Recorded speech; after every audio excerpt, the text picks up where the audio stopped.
Now they're talking about dairy farming. How that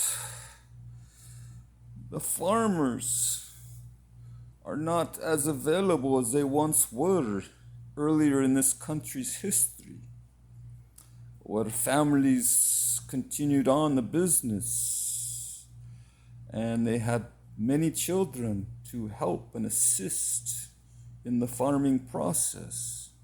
And now they're saying those percentages are greatly reduced, that not too many people are interested in farming.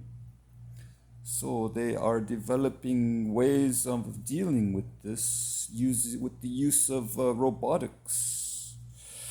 Robots are going to take over. It's going to be like Star Wars all over, with robots doing our most heaviest and strenuous deeds and activities for us, aiding us and helping us so that we can progress into the future, into the space age.